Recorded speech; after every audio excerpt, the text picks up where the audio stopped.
Welcome back to Tach on Red. My name's David, and in this video we're looking at Mazda MX-5, Miata, or Roadster, or even Fiat 124 Spider compatible aftermarket door bushings.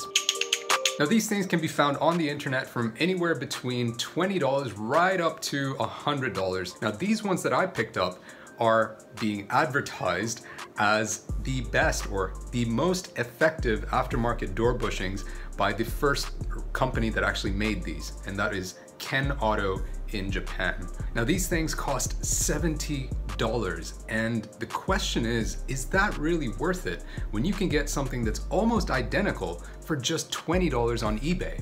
I mean, sure, they look good, the fit and finish is nice and smooth, but is that really worth 70 bucks? It's probably not. Ultimately, these are just a couple of chunks of plastic, and the only thing that really determines how good they are would be how well manufactured they are to the tightest tolerances, so that they fit really snug in that space where they're supposed to go. In case you're seeing these for the first time, they kind of sit like this in your door jamb on the body of the car, and there's a cup like this on your door. So when your door slams shut, that cup is going to slide over this thing like so, and it's going to fit perfectly into that cup. Now the reason why they say you want to have these is because the factory ones are made of rubber, and rubber is a lot softer and more pliable than this, and so what ends up happening is the door ends up kind of moving up and down and flexing a little bit, which increases the amount of flex that there is in the body.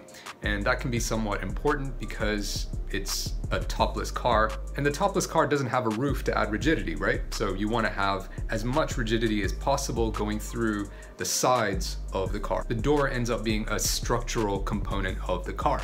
And to manufacture something like this to extremely tight tolerances can be very expensive.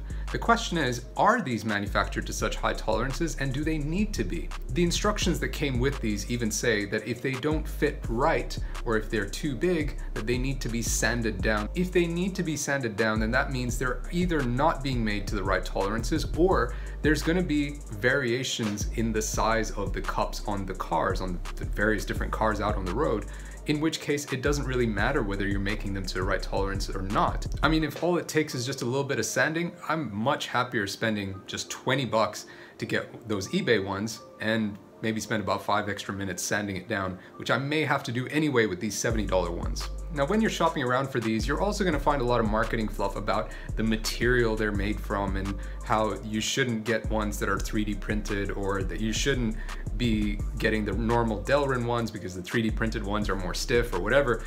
It doesn't really matter that much in my opinion. You're getting these which are solid.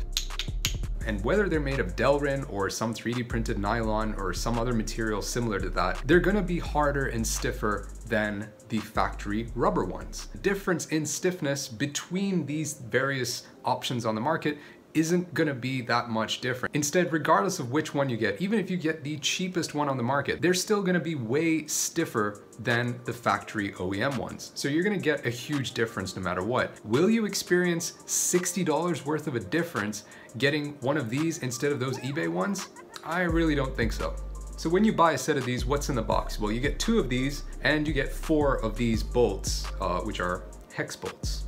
Why did I end up spending 70 bucks on these Ken Auto ones instead of getting the cheaper $20 ones on eBay if they're just as good, or if I'm gonna be just as satisfied? Well, it's because these are made by Ken Auto here in Japan, and they were the first ones to make these for the NA MX-5 or Miata. These guys put time and effort into research and development of various different parts, whereas those things that are sold on eBay are probably just sold by random companies based in China who are just trying to imitate what they see is selling well. And that's one major difference between those random sellers on eBay and what Ken Auto is doing. Even though their profit margins on these are probably huge, I'm happy to support them because I know that that money is going to go into keeping them in operation and keeping them doing more research and development for more functional performance parts and really good value for money performance parts. I mean, they don't just make these overpriced plastic chunks, they do make other things which are more reasonably priced. So which ones should you get? Well, that is going to be entirely up to you and what's important to you.